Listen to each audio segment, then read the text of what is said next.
इमाम हुसैन अमन और इंसाफ के लिए शहीद हो गए। उन्होंने अन्याय और अहंकार के विरुद्ध अपनी आवाज बुलंद की थी। दोस्तों, आज हम आपको बताने वाले हैं कि हजरत इमाम हुसैन को लेकर हमारे देश के प्रधानमंत्री नरेंद्र मोदी ने क्या बड़ा बयान दिया है। यानी कि नरेंद्र मोदी ने इमाम हुसैन को लेकर ऐसी क्या बड़ी बात कह दी है कि जिसे सुनकर आज हर कोई हैरान हो रहा है। और यही नहीं, इसके साथ ही हम आपको यह भी बताने वाले हैं कि मुहर्रम 2025 को लेकर मोदी सरकार ने कौन से 5 नए नियम बनाए हैं। यानी कि इस बार मोदी सरकार ने मुहर्रम को लेकर ऐसी कौन सी 5 तरह की नई पाबंदियां लगाई हैं जिनके बारे में हर मुसलमान को जानना बहुत जरूरी है। इसलिए आज का यह वीडियो आप सभी के लिए बहुत खास है। आप इसको आखिर तक जरूर देखें। और सबसे पहले, अगर आपके दिल में हजरत इमाम हुसैन के लिए मोहब्बत है तो आप इस वीडियो को दिल से एक लाइक जरूर कर दें और मेहरबानी करके इसे शेयर भी कर दें ताकि और भी लोगों के पास में यह वीडियो पहुंच जाए।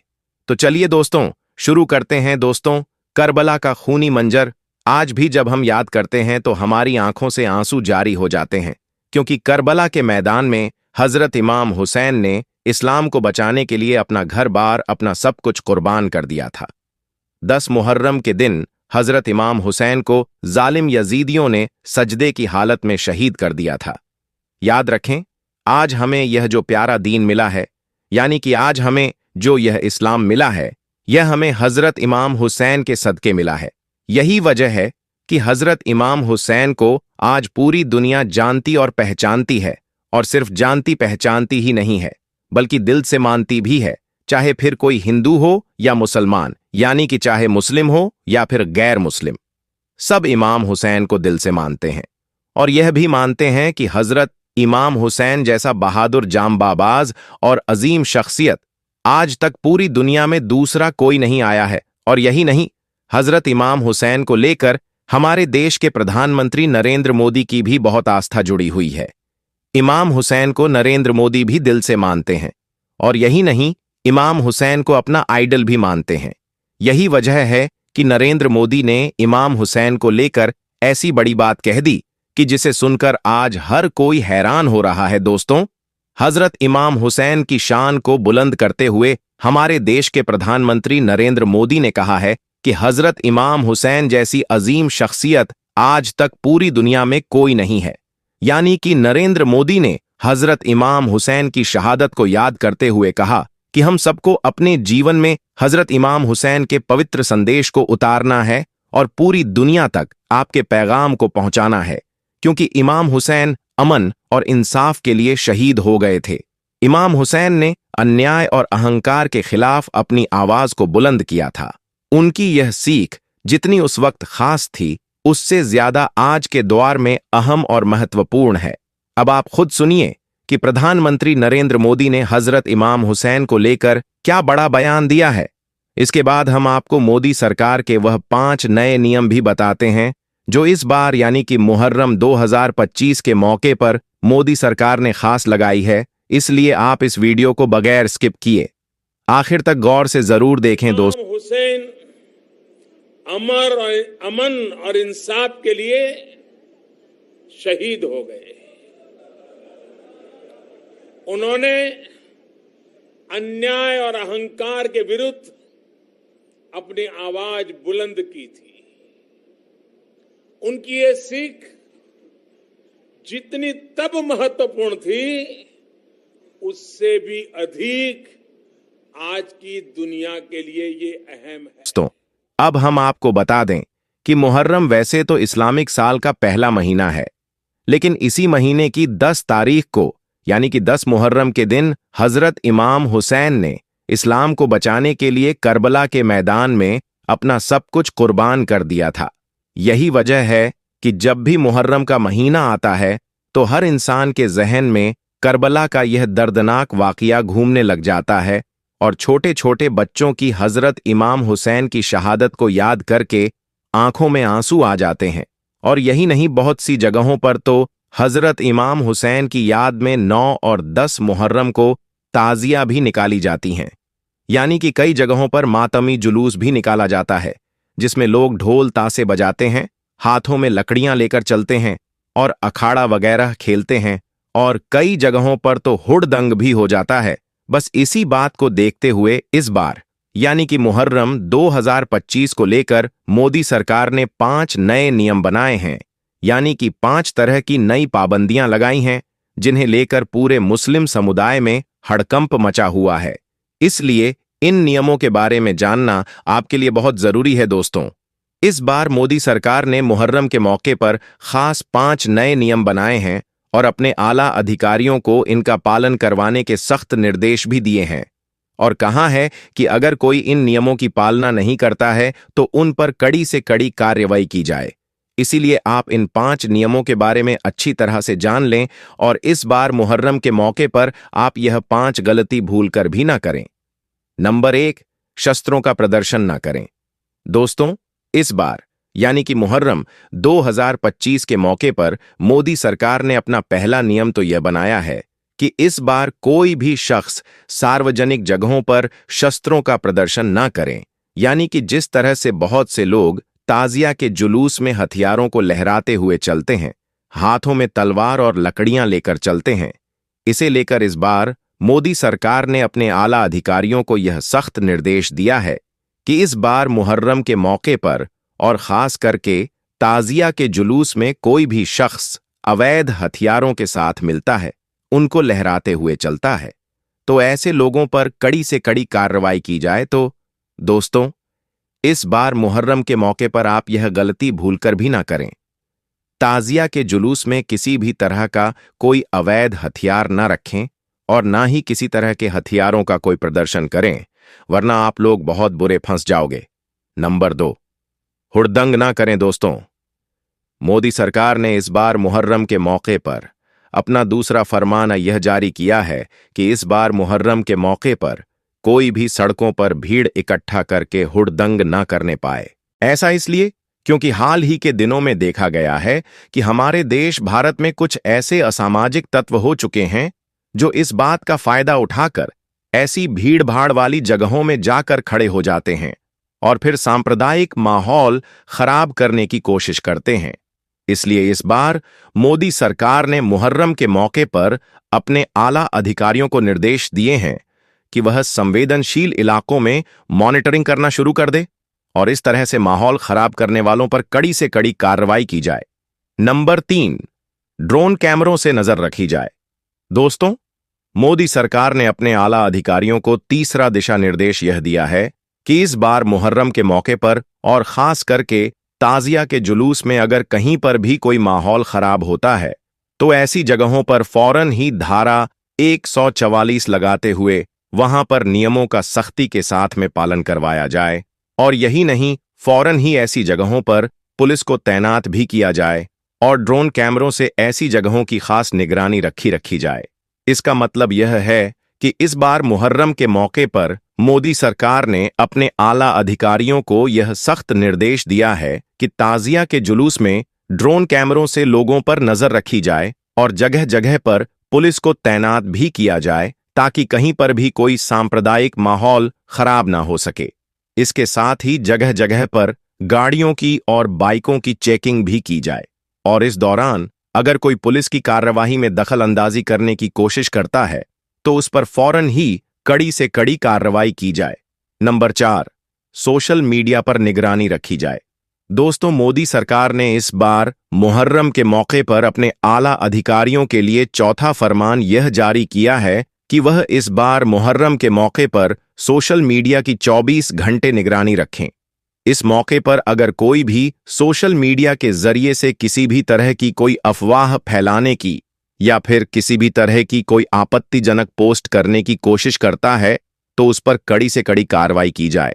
और यही नहीं, इसके साथ ही मोदी सरकार ने अपने आला अधिकारियों को यह भी सख्त निर्देश दिया है कि इस मौके पर जो भी कोई भड़काऊ बयानबाजी करता है तो ऐसे लोगों पर भी खास निगरानी रखी जाए और फिर उन पर कड़ी से कड़ी कार्रवाई की जाए। और नंबर 5, धर्म गुरुओं से खास अपील की है। दोस्तों, इस बार मोदी सरकार ने मुहर्रम को लेकर मुस्लिम धर्म गुरुओं से भी खास अपील की है और कहा है कि वह इस बार मुसलमानों को समझाएं, यानी कि कोई भी मुसलमान ताजिया के जुलूस में हुड़दंग न करें, हथियारों का प्रदर्शन न करें और शांति के साथ अपना यह जुलूस मनाएं। बस फिर इसी बात को देखते हुए बहुत सी जगहों पर मुस्लिम धर्म गुरुओं ने मुहर्रम को लेकर अपनी तरफ से एडवाइजरी भी जारी कर दी है, जिसमें शांति के साथ ताजिया का जुलूस निकालने की अपील की है। दोस्तों, याद रखें, मुहर्रम का महीना बहुत ही रहमतों और बरकतों वाला महीना है, इसीलिए आप इस पाक महीने में अल्लाह ताला की खूब इबादत करें। 9 और 10 मुहर्रम के दिन का रोजा रखें और नेक और अच्छे अच्छे काम करें। लेकिन इसके साथ ही आप इस महीने में कोई भी ऐसा वैसा काम ना करें जिसकी वजह से आपको या फिर आपकी कौम को किसी भी तरह की कोई परेशानी का सामना करना पड़े। इसलिए आप इस बार हजरत इमाम हुसैन की शहादत को याद रखते हुए इन 5 नियमों का सख्ती के साथ में पालन करें। अल्लाह से दुआ है, अल्लाह पाक हम सबको सही और गलत को समझने की तौफीक दें और हजरत इमाम हुसैन की तरह दीन इस्लाम पर मर मिटने का हमारे अंदर जज्बा पैदा करें। आमीन अल्लाहुम्मा आमीन। एक बार आप भी कमेंट बॉक्स में आमीन जरूर लिख दें। दोस्तों, 10 मुहर्रम के दिन इस्लाम धर्म के मानने वाले कुछ लोग ताजियां निकालते हैं, ढोल बजाते हैं और अपने आप को मारते हैं, यानी कि खुद को तकलीफ देते हैं और मातम मनाते हैं। आज की इस वीडियो में हम आपको बताने वाले हैं कि मुसलमान मुहर्रम क्यों मनाते हैं इस दिन, यानी कि 10 मुहर्रम के दिन। आखिर ऐसा क्या हुआ था कि जिसकी वजह से मुसलमान 10 मुहर्रम के दिन मातम मनाते हैं। और यही नहीं, साथ ही हम आपको यह भी बताने वाले हैं कि इस्लाम में ताजिया की शुरुआत कब और कैसे हुई। सबसे पहला ताजिया कब और कहां पर निकला जानकर आप भी हैरान रह जाओगे। इसीलिए आज का यह वीडियो आप सभी के लिए बहुत ही ज्यादा खास है। आप इसको आखिर तक जरूर देखें और आप सबसे यह गुजारिश है कि आप इस वीडियो को लाइक करें या ना करें, मगर मेहरबानी करके इसे शेयर जरूर कर दें ताकि यह जानकारी और भी लोगों के पास में पहुंच जाए। तो चलिए दोस्तों, शुरू करते हैं। दोस्तों, सबसे पहले तो हम आपको बता दें कि 10 मुहर्रम के दिन हजरत इमाम हुसैन को और आपके छोटे छोटे बच्चों को करबला के मैदान में भूखा प्यासा शहीद कर दिया गया था, जिनकी याद में, यानी कि हजरत इमाम हुसैन की शहादत को याद रखते हुए 10 मुहर्रम के दिन मुसलमान मातम मनाते हैं। हजरत इमाम हुसैन अल्लाह के प्यारे नबी हजरत मोहम्मद सल्लल्लाहु वसल्लम के नाती थे, यानी कि हजरत इमाम हुसैन आपकी प्यारी और लाडली बेटी हजरत फातिमा के बेटे थे, जिनको 10 मुहर्रम के दिन करबला के मैदान में 3 दिन तक भूखा प्यासा रखकर शहीद कर दिया गया था। उस वक्त हजरत इमाम हुसैन के साथ में उनके घर के छोटे छोटे बच्चे और औरतें भी थीं, उन सबको भी शहीद कर दिया गया था। दोस्तों, मुहर्रम के इतिहास को गहराई से समझने के लिए हमें तारीख के उस हिस्से में चलना पड़ेगा जहां से इस जंग की शुरुआत हुई थी। इसीलिए आप इस वीडियो को बगैर स्किप किए आखिर तक इसे गौर से जरूर देखना। दोस्तों, यह उस वक्त की बात है जब इस्लामी खिलाफत यानी कि खलीफा का राज हुआ करता था। खलीफा उस वक्त दुनिया में तमाम मुसलमानों का प्रमुख नेता हुआ करता था। अल्लाह के प्यारे नबी हजरत मोहम्मद सल्लल्लाहु अलैहि वसल्लम के फरमान पर 4 खलीफा चुने गए थे। यह खलीफा हमेशा ही लोगों की राय के हिसाब से चुने जाते थे। खिलाफत के तकरीबन 50 साल के बाद इस्लामी दुनिया में घोर अत्याचार का दौर आ गया था, क्योंकि उस वक्त सीरिया के गवर्नर यजीद ने धोखे से अपने आप को खलीफा घोषित कर दिया था, जो कि एक बहुत ही जालिम और बुरा इंसान था। उसके काम करने का तौर तरीका ठीक बादशाहों के जैसा था। वह लोगों पर तरह तरह के जुल्म और सितम किया करता था, अत्याचार करता था, इस्लाम के कानून कायदों से हटकर काम करता था। इसलिए हजरत इमाम हुसैन यानी कि अल्लाह के प्यारे नबी के नाती ने उस जालिम यजीद को खलीफा मानने से इनकार कर दिया था। इस बात से नाराज होकर जालिम यजीद ने अपने लोगों को हुक्म देकर भेजा कि जाओ उस हुसैन के पास में और जाकर उससे कह दो कि या तो वह मेरे आदेश का पालन करें, और अगर मेरी बात को वह नहीं मानता है तो उसकी गर्दन काटकर मेरे पास में ले आओ। अपने आका का हुक्म पाकर यजीद के लोग हजरत इमाम हुसैन के पास में पहुंचे और यजीद की बात मानने के लिए कहने लगे। इस पर हजरत इमाम हुसैन ने ऐसे आदमी का कहना मानने से इनकार कर दिया जो खुद को अल्लाह मानने लगा था। हजरत इमाम हुसैन ने कहा कि मैं एक ऐसे जालिम विभाचारी भ्रष्टाचारी और खुदा को ना मानने वाले के आदेश को कभी नहीं मानूंगा। इसके बाद हजरत इमाम हुसैन अपने बीवी बच्चों को साथ लेकर मक्का शरीफ में चले गए। लेकिन इधर दूसरी तरफ जब यजीद ने इमाम हुसैन की बात को नहीं सुना तो वह गुस्से से लाल हो गया और फिर उसने अपने लोगों को यात्री बनाकर मक्का में भी भेज दिया और हजरत इमाम हुसैन को मारने का आदेश दे दिया। जब यह बात हजरत इमाम हुसैन को पता चली तो वह जैसे तैसे करके अपने परिवार के साथ में ईरान की ओर रवाना हो गए, क्योंकि हजरत इमाम हुसैन खून खराबा से बचना चाहते थे। इसलिए फिर वह अपने बीवी बच्चों और खुद साथियों के साथ में ईरान के करबला में जाकर रहने लगे। लेकिन यजीद की फौज वहां पर भी पहुंच गई और जाकर उसने सबसे पहले पानी की फुरात नहर पर अपना कब्जा जमा लिया। उस वक्त हजरत इमाम हुसैन ने उस फौज से कहा कि मुझे एक रात की मोहलत दे दो ताकि मैं अल्लाह की इबादत कर सकूं। उस रात को आशूरा की रात कहा जाता है। उस पूरी रात को हजरत इमाम हुसैन ने अल्लाह की इबादत की। फिर जैसे ही सुबह हुई तो जंग शुरू हो गई। जंग में हजरत इमाम हुसैन के तमाम साथी शहीद हो गए। और यही नहीं, हजरत इमाम हुसैन का 6 महीने का बेटा अली असगर प्यास से बेहाल होने लगा था। ये देखकर हजरत इमाम हुसैन उसे लेकर जंग के मैदान में गए और यजीद की फौज से कहा कि मेरे मासूम बेटे को पानी पिला दो। लेकिन यजीद की फौज को ना ही उस मासूम बच्चे की हालत पर तरस आया और ना ही उन्होंने हजरत इमाम हुसैन की कोई बात को माना। नतीजा यह निकला कि नन्हा अली असगर भी अपने बाबा हुसैन की बाहों में तड़प तड़प कर दम तोड़ दिया। आखिर में उस जालिम फौज ने हजरत इमाम हुसैन को भी शहीद कर दिया। इस तरह से इमाम हुसैन और उनके घर वालों ने इस्लाम और इस्लाम के रसूलों के लिए अपने आप को कुर्बान कर दिया। यही वजह है कि खुदा के इस नेक बंदे की शहादत की याद में मुसलमान 10 मुहर्रम के दिन मातम मनाते हैं। अब आपको बताते हैं कि मुहर्रम के महीने में ताज़िये की शुरुआत कैसे हुई, इसके पीछे की क्या कहानी है, इसके पीछे का क्या वाकया है। दोस्तों, सन 1370 की बात है। उस वक्त भारत, पाकिस्तान, बांग्लादेश और अफगानिस्तान, यह सब देश शामिल में ही थे, यानी कि 1370। यह उस वक्त की बात है जब भारत एक विशाल देश हुआ करता था। उस वक्त भारत में तैमूर लंग नाम के एक राजा की हुकूमत हुआ करती थी। तैमूर लंग तुर्की का रहने वाला एक बादशाह था। उसको हजरत इमाम हुसैन से बहुत ज्यादा मोहब्बत थी। इसलिए जब भी मुहर्रम का महीना आता तो वह बादशाह रोज़ा-ए-इमाम हुसैन की जियारत के लिए इराक में जरूर जाया करता था। यानी कि तैमूर लंग हर साल मुहर्रम के महीने में ईरान जरूर जाता था। लेकिन एक बार ऐसा हुआ कि तैमूर लंग सख्त बीमार पड़ गया और वह इतना ज्यादा बीमार हो गया कि वह उठकर चलने फिरने के लायक भी ना बचा। बड़े बड़े हकीमों ने और तबीब ने उसका खूब इलाज किया, लेकिन उसकी बीमारी का कुछ भी इलाज ना हो सका। इसके बाद जैसे ही मुहर्रम का महीना करीब आने लगा तो तैमूर लंग हजरत इमाम हुसैन की मोहब्बत में बेचैन होने लगा। वह इराक जाने के लिए तड़पने लगा, लेकिन इस बार वह इस हालत में नहीं था कि वह रोजा इमाम हुसैन की जियारत करने के लिए इराक में जा सके, क्योंकि हकीम और तबीब ने उसको सफर के लिए मना कर दिया था। यह देखकर तैमूर लंग अपने बिस्तर पर पड़ा पड़ा परेशान रहने लगा। उस वक्त तैमूर लंग का एक खास मंत्री था जो कि सिया समुदाय से था। वह सबसे खास मंत्रियों में से एक मंत्री था। एक दिन बादशाह तैमूर लंग ने उसको अपने पास में बुलाया और अपनी इस परेशानी के बारे में उसको बताया और साथ ही उससे कहा कि वह कोई ऐसा रास्ता निकाले कि वह किसी भी तरह से रोज़ा-ए-इमाम हुसैन की जियारत कर सके।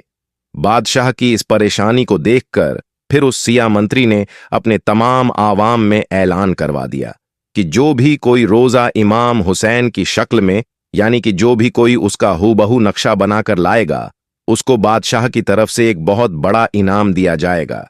ये सुनकर फिर उस जमाने के जो बड़े बड़े कलाकार थे, उन सब ने मिलकर रोज़ा इमाम हुसैन के जैसा मॉडल बनाना शुरू कर दिया। इसके लिए उन्होंने बांस की लकड़ियों का इस्तेमाल किया। आखिरकार उन्होंने बांस की लकड़ियों को जोड़ जोड़ कर रोज़ा-ए-इमाम हुसैन के जैसा नक्शा बना दिया। फिर उसको खजूर के पत्तों से और दूसरी चीजों से सजाया गया। आखिर में जब यह मॉडल पूरी तरह से बनकर तैयार हो गया तो फिर उसको बादशाह तैमूर लंग के सामने पेश किया गया। रोजा ए इमाम हुसैन का मॉडल देखकर बादशाह बहुत खुश हुआ, इसलिए फिर बादशाह ने उन कलाकारों को बहुत सारा इनाम दिया। हम आपको बता दें कि यह बात सन 1370 की है। उस दिन पहली बार यहां ताजिया बनकर तैयार हुआ था। जिन ताजियों को आज हम और आप देख रहे हैं, उनकी शुरुआत उसी दिन से हुई थी। दोस्तों, इसके बाद तैमूर लंक के उस ताजिया की चर्चा दूर दूर तक होने लगी, और यही नहीं, रशिया और चाइना के कई हिस्सों में भी यह बात फैल गई। इसके बाद जिन लोगों को हजरत इमाम हुसैन से सच्ची मोहब्बत थी, वह सब लोग इस ताजिया की जियारत करने के लिए आने लगे। अब हर साल तैमूर लंक को खुश करने के लिए तरह तरह के ताजिए बनाए जाने लगे। मगर हम आपको बता दें कि तैमूर लंक का यह काम ज्यादा दिनों तक नहीं चल सका, क्योंकि एक दिन अचानक ही बादशाह की मौत हो गई। लेकिन तब तक ताजिया बनाने का यह रिवाज पूरे भारत में नहीं, बल्कि दुनिया के कई और हिस्सों में भी फैल चुका था। इसके बाद धीरे धीरे भारत का बंटवारा होने लगा। भारत, पाकिस्तान, बांग्लादेश और अफगानिस्तान, यह सब देश अलग अलग हो गए, मगर ताजिया बनाने का रिवाज वैसे ही चलता रहा। यही वजह है कि इन देशों में आज भी मुहर्रम के महीने में ताजिया बड़ी धूमधाम के साथ में निकाला जाता है। हम आपको बता दें कि ताजिया निकालने का यह रिवाज भारत से ही शुरू हुआ था, इसलिए आज भी यह रिवाज भारत के आसपास में फैला हुआ है, यानी कि इन्हीं देशों में सिर्फ यह ताजिया निकाला जाता है। इसके अलावा सऊदी अरब समेत किसी भी इस्लामिक देश में यह ताजिया नहीं निकाला जाता है। उम्मीद करता हूं कि आज की हमारी यह जानकारी आपको पसंद आई होगी। अगर आपको आज का यह वीडियो अच्छा लगा हो तो आप इसे दिल से एक लाइक जरूर कर दें, और मेहरबानी करके इसे शेयर भी कर दें, ताकि और भी लोगों के पास में यह जानकारी पहुंच जाए